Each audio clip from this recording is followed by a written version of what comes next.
Alright, you freaks, welcome back. So, as a white millennial, it comes as a shock to absolutely nobody that I love an A24 horror film. So strap in, because we're doing another Ari Aster set piece, this time a Hereditary Treehouse Nightlight. So I started by karate chopping some 1.5mm balsa wood into a treehouse shape, before gluing all the edges with some wood glue.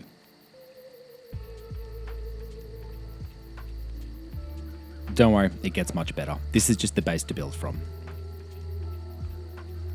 While the treehouse was drying, I started to piece together the base. This was a 6-inch canvas frame with a square gesso board topper. I used a little bit of soft hobby foam on the base just to keep things balanced, and then set this all aside to dry. I drilled a hole into what would be the base of the treehouse as well as my desk, just to allow for the wiring of the LEDs, and then stuck this baseboard onto the rest of the treehouse.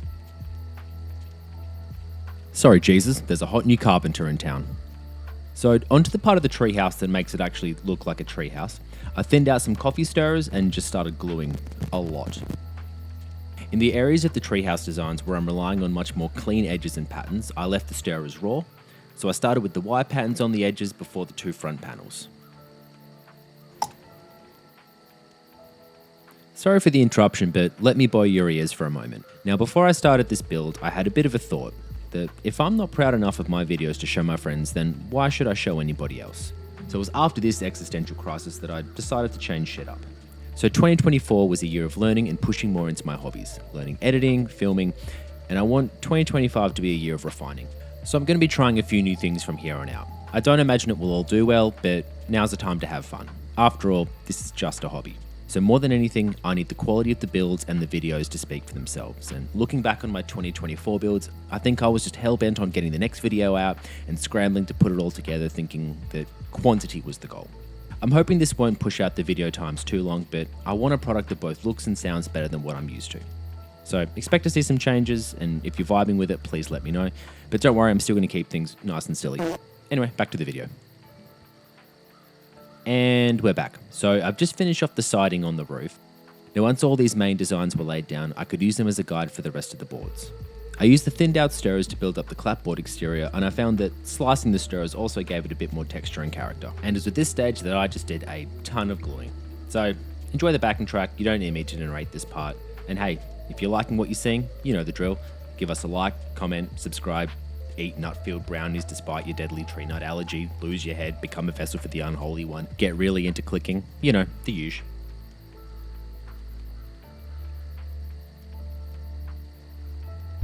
Sorry Jesus, but there's a hot new tiler in town. With the woodwork all done, it's time for some roofing. I used an Amazon package for this, but I reckon any kind of cardstock would work well for this. Then I sliced up maybe 600 more tiles than I actually needed.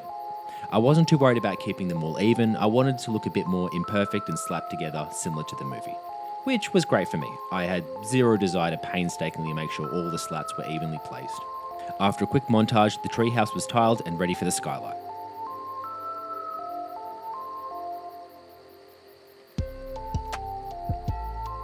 While the tiles were drying, I did a little bit of weathering. All you have to do is keep it loose, have some fun, and mindlessly stab and slice at the wood.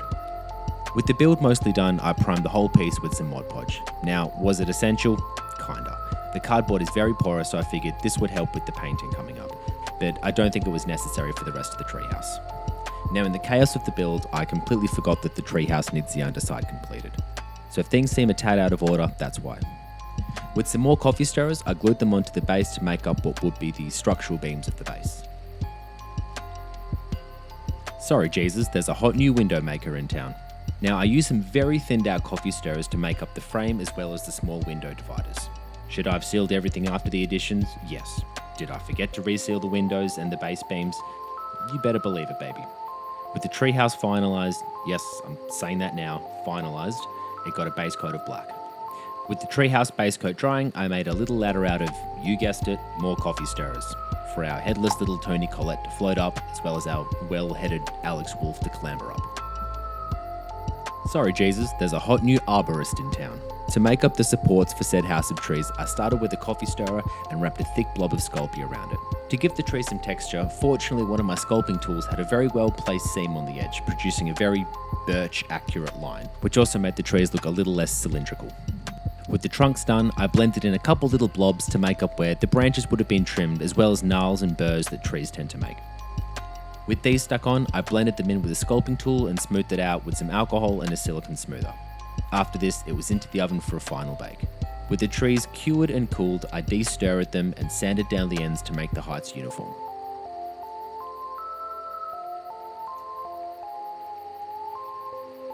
Sorry Jesus, there's a hot new electrician in town and he's terrible at his job. Now I had some flexible filament LEDs which are perfect for this. They're super luminous and easy to place in more confined spaces. I drilled a hole in the baseboard for the switch and got to work building up the scenery. I made a goopy mix of pebbles, basalt, sand and some plaster, combined with some Mod Podge and water.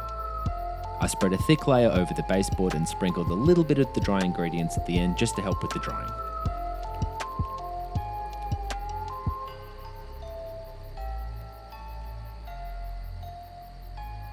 Sorry Jesus, there's a new painter in town and, well, he's got a good personality.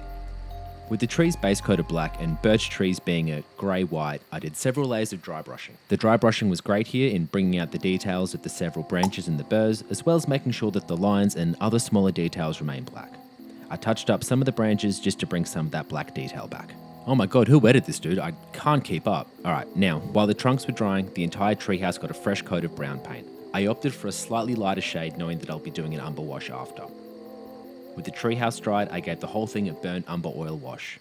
For my oil washes, I heavily dilute some burnt umber oil paint with some white spirits and just go absolutely sicko mode on the walls. This allows for the darker pigments to sink into the smaller weathered details as well as the gaps between the planks, which both darkens and mutes the overall colour.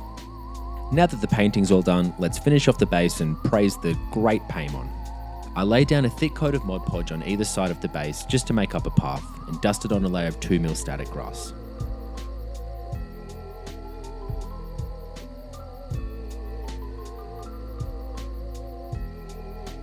Now we hit a bit of a wobble on the front leg of the treehouse, so I oomphed up the height with a little bit of milliput, making sure that the hollow of the log wasn't obscured.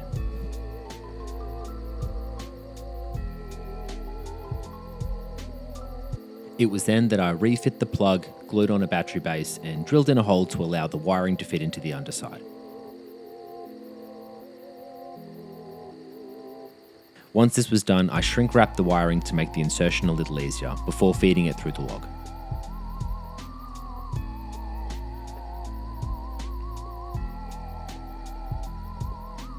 After some more shoddy electrical work, I soldered everything in place. Nice. Now we're cooking with, well, AAA batteries. With the first layer of grass all dried, the logs were fitted to the base with some super glue. Now just so the stumps don't look like they're sitting on the grass, rather in the grass, I squirted on some watered down Mod Podge around the base and dusted on some slightly longer static grass, along with some green flocking just to make the ground a little bit more interesting to look at. Finally, a black lick of paint around the base, and that makes a Hereditary Treehouse. If you made it this far, please like and subscribe, and I truly appreciate each and every one of you who stopped by to take a look at this. Take care of yourself. See you next time.